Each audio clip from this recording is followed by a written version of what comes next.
Igitondo cyiza kwa kunziza yo kuri TV mahoro y'Imana n'abane namwe aho muherereye hose kwisi.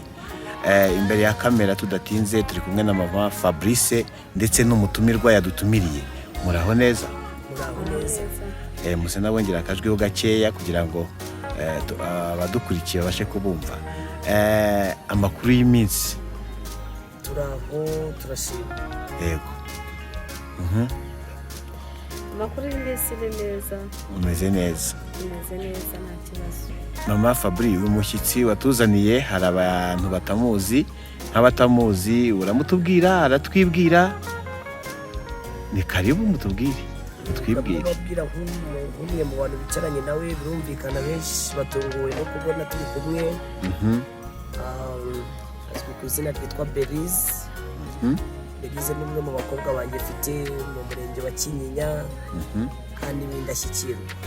Shimira kubw'urugero rwa benshi kandi rwose Imana yamumpaye umugisha. Abantu bamwibuka yari ahari ubwo nasengerwaga ku Diyakoni. Ni umwe mu bakobwa bantunguye inkoko iriho imbuto. Belize rero nongeye gushima Imana kongera kukubona mu mwaka wa 2026. Imana yaramurinze ukuboko kwiza kw'Imana gukomeje kumuneshereza, ariko ndishimye cyane ku bwa Belize kongera kumubona tukaba turi kumwe. Bifite icyo bivuze mu gihugu kandi bifite icyo bivuze mu murenge wa Kinyinya, bifite icyo bivuze mu karere kose ka Gasabo kuko hari impamvu yatumye twihuzanye nawe. Hari ibyo yarahagarariye nanjye hari ibyo nari mpagarariye.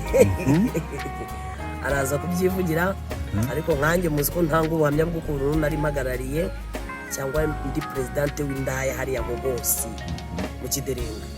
Ubwo rero nawe yari afite izindi nshingano ze yari buze kubibwirira, ariko afite icyo avuze kuri njye kandi Imana ikomeje kumukurikiranisha na bugingo n'ubu ngubu. Imana ibahe umugisha. None namwakira kugira ngo abadukurikiye noneho bamenye bati mama Fabrice na Belize bari bayoboye ibiki. Yasetse yatembaga ariko ndamukunda nje kudekarara umuntu nkunda rwose muri Kinyinya. Imana yamereye umugisha akamuza n'abashumba bawo akamuza n'abakobwa benshi yari afite mu nshingano. Belize ndamukunda. Urakoze cyane. Beri tuguhaye ikaze nawe. Murakoze cyane.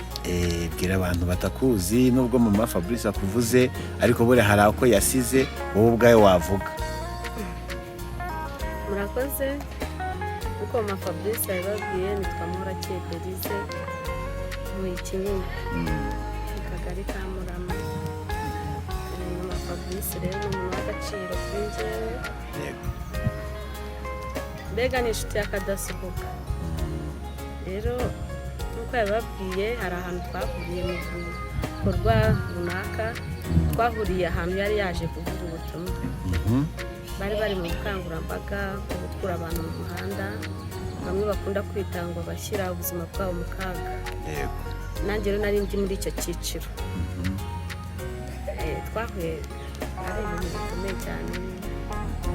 Njye nagose nari ndatayari. Umunsi nari niwereye. Nari nakubise umunywi bya danje. Nuko rero nyine turahura bavuga ubutumwa.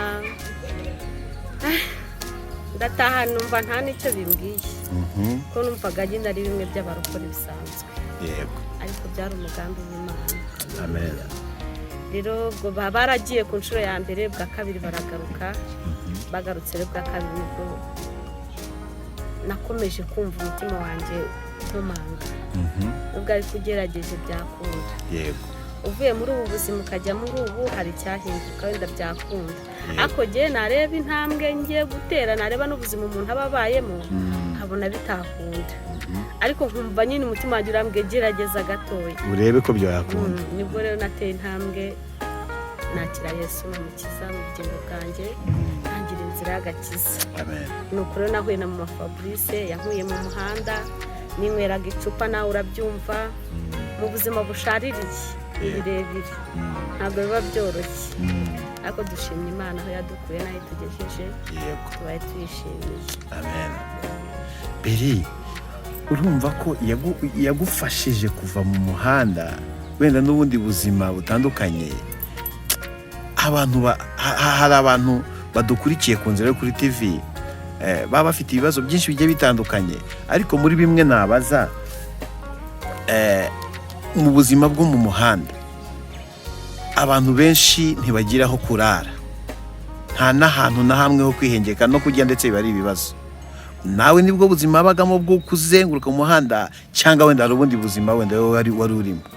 buriya buzima rero bwo mu muhanda buratandukanye.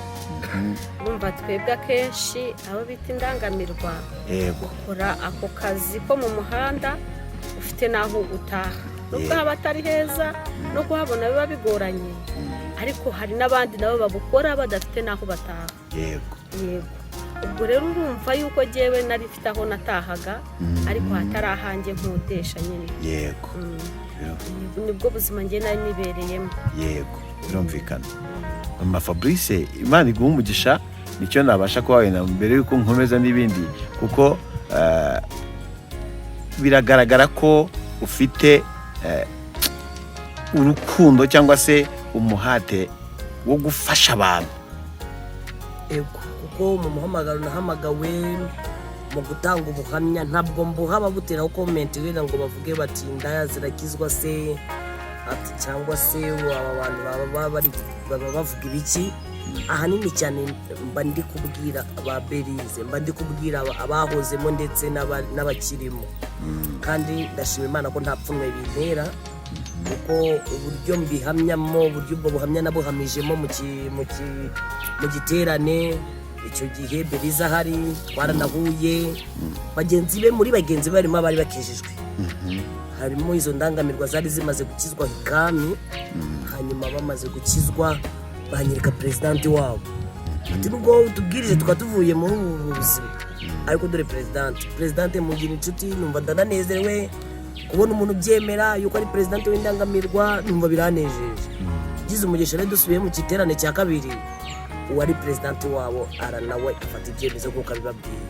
Mu gufata ibyemezo rero byagiriye umumaro munini uwo murenge wa Kinyinya, byagiriye ako kagari ka Murama umumaro munini, kuko Belize ntiyaje wenyine, ahubwo yaje azanye itsinda rinini ryabo yayobora. Ni umugisha rero, niba nabwiye ko Belize ari umuntu udasanzwe ku buzima bwanjye, cyane ko twe duhuje inshingano, yari perezida na ndi perezida, tuyoboye ibikorwa nk'ibyo ngibyo biteye ubwoba, biteye isoni, biteye n'ipfunwe, ariko uyu munsi turashima. Kujya mubwira ni murumuna wanjye humura, ejo hazaza hawe harahari kandi ni heza. Uyu munsi nibiremera, uyu munsi hari bitagenda neza, uyu munsi hari uko bimeze, wenda uwashobora kubivuga gakeya, kuko abantu bose bavuga batuma cyangwa se banavuga ibintu byose kimwe, nta nubwo abantu bose bavuga uko ibintu biri. Wenda ari nayo mpamvu izatuma mukunda kubona muvuga cyane, cyangwa usa nk'urushijwe uwo turi kumwe mu kiganiro. Ni ukugerekana bakavuga, ariko hari ibyo we atabasha kuvuga ko namuvugira. Kandi imvamutima cyane cyane ya Mama Fabrice kuri Belize ni ugushima Imana yamuteje intambwe, ko Belize asigaye yararatanywe inzoga bikemera. Yego, Belize yavuye mu tubari bikemera, biremera, birashoboka. Nyamara njye umuzi duhura, yari ari muri Spring aho bita mu Kinya, bikazi yakoraga ijisho ukumira. Bityo rero mbona Belize gutya, umukobwa ungana gutya, mwiza gutya, usa neza gutya, wiyemeje gushyira ubuzima bw'akabushyira muri Yesu amuvanye mu kaga, mu by'ukuri nibyo gushimira. Reka tumubaze Beri, nyuma yo kuva mu ndangamirwa ukakira Kristo, ese itandukaniro wabonye ryo kuba muri Kristo naho wari uri, ubigereranyije bingana gute? Ni ukuvuga ngo rero nubwo nabavuyemo, njyewe njya nkunda kubibwira abantu, nubwo ntakijya muri ibyo bikozasoni ngo njye mu muhanda w'inzoga nk'itabi, ariko bari abantu ndabakunda, banumva nanjye mfite n'umuhamagaro, sinzi niba ari umuhamagaro cyangwa niba ari umutwaro banikoreye, banumva nanjye hari icyo nakora kugira ngo bari abantu bave hari ahantu bari, kuko ni habi. Itandukaniro rero urumva ntabwo byabura. Itandukaniro rya mbere ni ukuba umuntu tayari. Ushobora kumpamagara ukambwira ati Belize ukeneye gukora ikiganiro aha nawe, ukambona.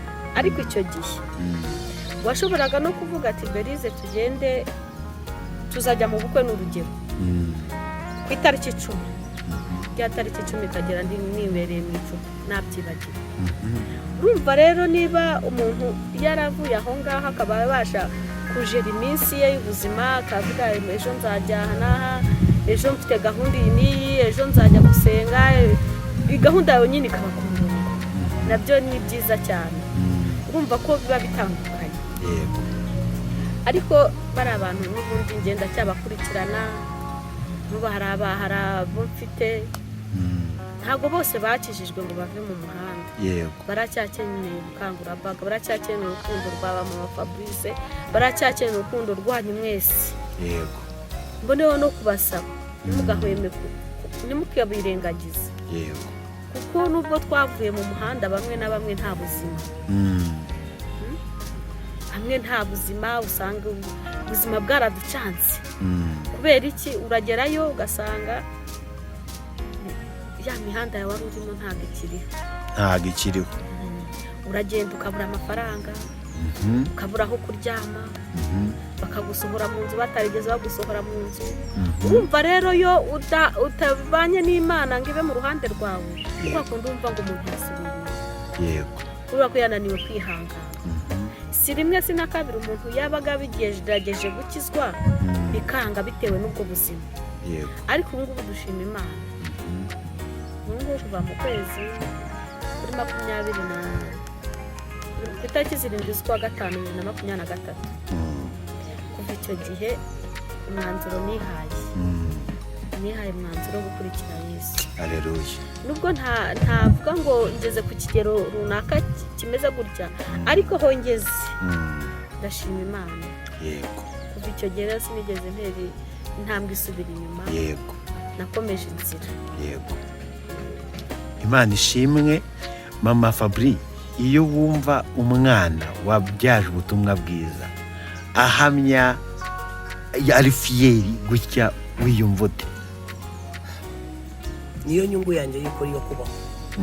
Ubundi nyungu ya mama Fabrice yo kubaho ya mbere ikomeye mu buzima amenyesha abadukurikira, iya mbere ni iyo kubona umukobwa nk'uyu ungana gutya usa gutya afata ibyemezo, aho ati nshingiye ku butumwa bwiza mama Fabrice yahamije, nanjye icyemezo nafashe sinzasubira. Mu by'ukuri mu marangamutima yanjye murumva namwe ukuntu naba meze n'ukuntu mpora meze n'ukuntu nari meze icyo gihe ubwo yafataga icyemezo. Hanyuma rero ntabwo Imana, ikintu namaze gusobanukirwa, ntabwo Imana indamishirije kuba heza ngo nubake amazu menshi muri iki gihugu. Nta nubwo Imana indamishirije kugira ngo nkore amasitoke y'ibiryo byinshi mu rugo, cyane ko nta n'ibihari niba bihari biri uwo munsi bikarangira. Nta nubwo Imana indamishirije kugira ngo ndimbe nambara ibintu biteye ubwoba nubwo nabyambara byaturutse mu maboko y'abantu Imana ibaha umugisha. Ariko icy'ingenzi gitumye ndiho ni ukubona Berize avuga ngo ntabwo nzatera intambwe yo gusubira inyuma ku bwa Kristo. Kandi amakuba arahari nk'uko abivuze, ibitameze neza birahari. Yego. Kuko reka turashima nka presidente nk'abayobozi bahoze bayoboye abantu. Nkanjye nyizwa umunsi nakizwaga mu bubonobono, abamama bamaye agatenge. Umumama arambwira ati kugira utazasubira inyuma kira bino bibiri ugenda uzunguza agatabo. Urumva n'igishoro nari mvanye he mu nzu y'Imana. Mu nzu y'Imana bamaze gukizwa bagize gutya bahita babaha amamashini. Itorero ricara ribaha amamashini, abakobwa 47 mu bakobwa 200 bibonamo kubwo bushobozi bwa 47 zihari. Uyu ni presidente wabo, arabimanaginga, barabibafashamo, barazihabwa, bariyubaka kuko twigishije ko mu Rwanda rwacu rwiza tugomba kwishakamo igisubizo. Bishakamo igisubizo cya mbere mu gihe kingana nk'ukwezi kumwe, bari umuntu wo kubigisha za mashini, ariko uwo muntu nyuma y'amezi 5 birabananira. Uwo muntu urumva kubananira kwaba, ariko yewe yari yakoze by'inshingano. Nyuma yaho gatoya nabo barishyura ejo bundi mu kwezi kwa 9 imashini barasitahana basitereka mu rugo iwabo. Ubu rero tuvugana ni abakobwa bafashe ibyemezo byo kugamana Kristo muri bano muri izo ntambara zose. Urumva kugira umukobwa yiteze imbere yirushakemo ubushobozi bw'igihe kingana, urumva bagijwe muri 2023 mu matariki ya nyuma hera y'uko z'ukwa gatanu. ariko urumva kuva icyo gihe 2023 uyu mukobwa aguragoza yaranze gutanga umubiri we ngo awushyire mu kanwa, akavuga ati nzishakamo ubushobozi kugeza uyu munsi. Izo mashini rero baracyazifite ariko ziteye mu rugo, ntibafite uko zitera, ntibafite ubushobozi bwo gukodesha inzu. Niyo ya makuba nyine yavugaga, ni nayo makuba yose tugenda duhura nayo. Nanjye mfite andi makuba yanjye, ariko by'umwihariko mu by'ukuri birashoboka ko umuntu yakurikirana icyo kiganiro akavuga ati uwo mukobwa Belize wari president ufite abakobwa bageze muri 17 bateye imashini mu rugo babuze aho kuzitira managing ko aracyaba afite abama mu nshingano, ariko nabo bafite mu nshingano. uvuga ngo bakimara gukizwa hari abantu b'Imana bishyize hamwe babashakira amamashini cyane.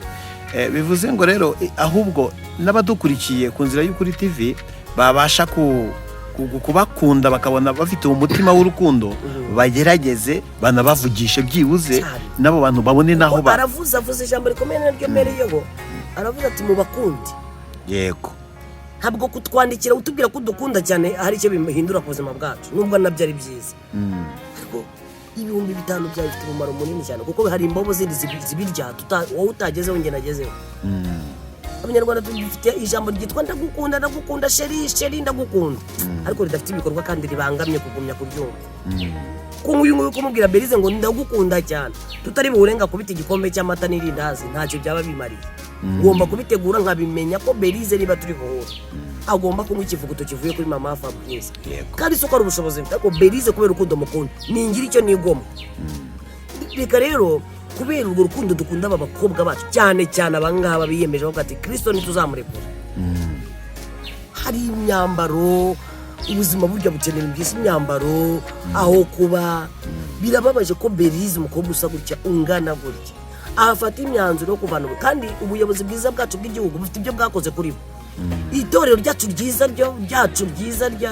amadini n'amatorero yo muri iki gihugu cyacu cyiza afite ibyo yakoze, ariko natwe abanyarwanda bene wabo wacu, abo duhuje uruhu, abo tudahuje uruhu, nabo barahari badukunda, turabazi hose. Dukwiye gushakashaka ubugizi imashini z'aba bakobwa baziva mu rugo, yego, zikava mu rugo, kuko intego twicaye kuri kamera dukora ntabwo ari iyo kubamenyesha ko tubuze uko tugira, uko twebwe twigishwe kwishakamo ibisubizo.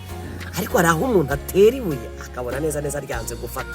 Iyo ryanze rero dufite mwebwe tubana nabo mu buzima busanzwe bwa buri munsi, tubwira tuti rwose hagize icyo ukora 5 byawe 10 ryuriya 50 yuriya 100 ryuriya, bishobora gutuma Belize n'abagenzi be badasubira mu muhanda. Imana ikazakugorora ko hari abantu warinze gusubira mu muhanda bari bagiye kuwusubiramo. Bityo rero intego nkuru twicajwe hano kuri kamera niyo kuvuga ibyo Kristo yakoze kuri twe, kuko twe twubakiye ku ndangagaciro z'iby'Imana yakoze kuri twe, twubakiye ku ndangagaciro kandi dufite icyizere. Wowe Imana igukoresheje amen, ariko utanagukoresheje ifite ahandi, kuko twizeye nuko ukomeza imbere. Yego, natwe dufite ibyiringiro by'uko Belize atazasubira mu muhanda. Belize ntabwo yasubira mu muhanda, Belize ntabwo yaneza bababizi. Ndabizi neza yuko dufite ibyiringiro by'uko gusubira mu muhanda byo ntabwo birimo. Mba numva ntanazi nuko byanagenze. Nyuma yo kwicwa n'inzara, nyuma yo kubura aho kuba, nyuma yo guhura n'intambara nyinshi zitandukanye muri uru rugendo rw'agakiza, byari bigoye. Iyo mba ndusubira inyuma mba narasubiye kera. Yego, ariko nta mpamvu. Yego, numva nta cyansubizayo. Yego, utinye ko banansohoye mu nzu, kandi mu mateka yanjye nta muntu warigeze unsohora mu nzu, ariko naremeye imbaho.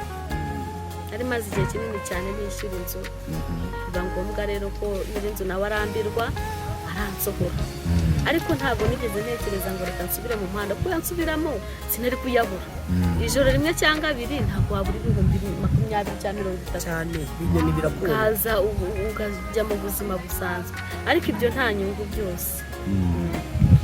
Niyo mpamvu rero nanjye kugira ko nta gahunda afite gusubirayo. Yego, bona icyizere dufite, turahamya neza yuko abadukurikiye ni inshuti zacu badukunda, turahamya neza yuko bashobora gukorwa ku mutima n'abo bana n'urwo rubyiruko rundi ureberera.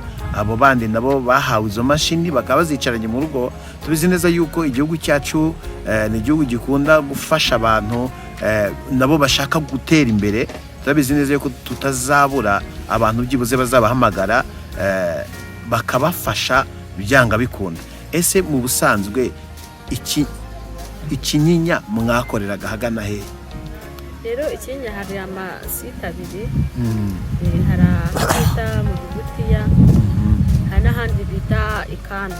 yego Urumva ni ibyiciro bibiri, ariko ni hagari nyine. Hari naho tugenda dufata mu tundi tugari tutwegereye tukabigisha, nuko nyine bigenda yego cyangwa tugahura kuri ayo maseta turi abantu benshi cyane. Rero yego nubwo twebwe twagize amahirwe, ariko hari abandi tukirebereye, ntabwo twabasize, ntabwo twigeze tubatererana ngo tuvuge ngo abo bantu ntabwo bakwiye kubaho. Turacyabakurikirana, turacyabakurikirana tukabasura bibaye ngombwa. Hari n'igihe biba ngombwa kugira umuntu arwara, umuntu ukamugeraho ku bushobozi bwawe, ariko nyine ntabwo biba byoroshye. yego twasabaga abantu bafite umutima w'urukundo, inshuti zacu hano ku Nzira yo kuri TV, mugerageze mwerekane urukundo nk'uko mama Fabrice yarabivuze, avuga ati kubivuga gusa ntibihagije, nabyo birakora, ariko mugerageze no guhamagara aba bavandimwe, ntituzogere tubona byibuze wongeye gusura mu muhanda. Imana turabizi neza ko Imana izabaha umugisha. Reka turimo tugana ku musozo, reka dusabe, nicyo uri gusaba abadukurikiye n'inshuti? Murakoze abantu badukurikiye, ikintu cya mbere nabasaba, kuva muri ubu buzima ntabwo byoroshye, ntabwo byoroshye rwose habe na gato.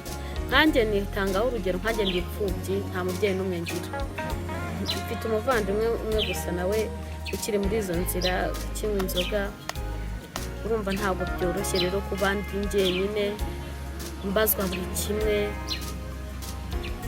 Noneho hari n'igihe umuntu ajya mu nzira y'agakiza akamera nk'umuntu ahari, ingorane zikaba aribwo zizamuka. Umva naho kuba ni ikibazo, cyo kurya nacyo ni ikibazo. Noneho ngiye nk'umubiri wanjye nifitiye, njya no gusaba ubuyede bakabunyima. Nta wundi mwuga nize ngo mvuge ngo niwe uzantunga, bahita bambwira ati reka wowe ntawe uje mu kazi, hari ibindi bikuzanye. Urumva ko ari imbogamizi dufite. Dukeneye abantu batuba hafi rero, batuba hafi. Naho njye nkunda kubibwira umuntu, nawe waba udafite ikintu nk'umuntu, ariko byibuze akakubona hafi ko muri kumwe. Mama Fabrice yampamagaye, numva bishimishije, ariko amaze iminsi atampamagara, nkumva ndababaye, nkumva nzamuhamagara mubwira ati sinzi mbega, nkumva namurakariye. Ariko niyo tubonye abantu badukunda bakatwereka urukundo, abenshi hari n'igihe usanga n'urwo rukundo rw'ababyeyi bacu ntarwo twigeze. Dukeneye izo za keya nk'abandi bana bose, nk'abandi bari muri sosiyete. Natwe dukeneye umuryango twitaho, igihugu nikimenye ko abo bana b'abakobwa bariho, mbega bamenye ko abo bantu bahari babafite. Basaba rero abantu ko batuba hafi, nicyo cya mbere. Yego mama Fabrice, turi kugana ku musozo. Nakakubajije nti wowe uravugaho iki ku byo umukobwa wavuze, ariko nta kindi ndengejeho, ni wowe ufite icyo gusubiza. Icyo avuze ni ukuri, kandi uko nanjye babizi neza, murabizi abakunzi banjye, abakunzi bacu, horana inshingano cyane cyane z'ibi bikorwa by'aba bakobwa banjye. Rimwe na rimwe bagira imbogamizi z'ubuzima bwite. Deja ko wa mugani nk'uko abivuze ati sinasaba ikiyede, hari ukuntu abantu baba bakuzi udashobora gutinyuka kuvuga ngo mwamaye nkanakugura aho ngo mukamemba cyangwa namesa mukamemba. Njyewe akazi mfite bwite cyangwa ubuzima mbayemo, ngize umugisha wo gusaranganya, ariko nkabona abakobwa babayeho neza nandiko. Rero icyo asabye ni kimwe, aravuze ati mutube hafi. Urumva ko nanjye iyo maze iminsi namuvugisha, kandi muzi ko hari igihe umuntu ageramo kibadanje ugasanga n'amayinite nayo, asanga narakaye, kandi birumvikana akeneye affection yawe n'iyanjye. Rero nk'uko abisabye, icy'ingenzi ni ukubereka urukundo, mukabavugisha aho umusanze, ntumve yaraciriweho iteka, nawe Imana yamukarabya agacya kandi akabivamo. Nta hantu haba Imana itakura umunani, ahantu heza Imana itajyana. Nimo bafatire nk'abaciriweho iteka, bamwe muri bo barimo nk'uko abivuze, nta muryango, ari imfubyi. Ubwo bupfubyi bwe famiye ntazo n'ibiki byose, ugasanga afashe icyemezo cyo kujya kwiyahuza ibyo biyoga no kwiyahuza mu bagabo, ariko atarabizi. Atari byo ikikwereka ko atari yo yari impano ya Belize, nuko yashoboye kubereka imyaka ingana gutyo. kandi akaba ahamya avuga ati sinzasubira ubwo namaze guhishurwa ukuri ariwe Kristo, sinzasubira. Rero dufite n'abandi bameze gutyo nyine avuga ati narabivuyemo, bansura mu nzu ndasonza nkubitwa hasi ariko ndakomeje sindanzarekura Kristo. Abo rero tuba tubafite tubazi mu by'ukuri, mubakunde mubavugishe, ariko kandi n'ikofi yawe cyangwa isakoshi yawe bavugisha. Harimo abantu b'Imana, Bibiliya umunyarwanda yavuze ngo ubwira wumva navunika. Dufite abantu b'Imana muri mwe batumye ubuzima bwacu bwishima. Maze iminsi ndi kwigisha ijambo rivuga ngo Imana ntiguhuze n'umuntu ugusobanura neza. Iyo ugize amahirwe, ubu Berize yicaye ahangaha ku bw'abakobwa bakinnye, nanjye nicaye ahangaha ku bw'abakobwa benshi muri iki gihugu cyacu cy'u Rwanda biyemeje kureka umwuga w'uburaya ariko batabayeho neza, badafite aho kuba, badafite uburyo bwo kujyana abana babo mu mashuri babyariye muri ubwo buzima. Kandi ukawareba ukabona mama Fabrice ku bushobozi afite, ku mbaraga afite, zamurangiranye nawe byamurangiranye. So rero icyo twakora ni kimwe, wowe ufite icyo ufite, wowe ufite ijambo ryiza, turagukeneye kugira ngo tubere amaboko. Dukunda keya, dukunda abantu. Buriya icyo wakora cyose niyo yaba n'igihumbi cyawe, ikintu cyose wakora kuri twe kirakomeye kuri twe kandi ni icy'agaciro kandi kizibukwa, kubera ko nta kintu kimwe umuntu akora akorera Imana cyangwa akorera umuntu w'Imana kitakara hasi. Yego. Imana ibahe umugisha, murakoze cyane. Yego Beri, reka tubashimire nawe mama Fabrice, Murakoze cyane. kuko kubw'umwanya wanyu muduhaye, turabizi neza yuko ibyo mutangaje n'ibyo musabye abakunzi bacu kandi banyu byanga bikunda barabizirikana. Murakoze cyane. Imana ibahe umugisha, murakoze. Yego.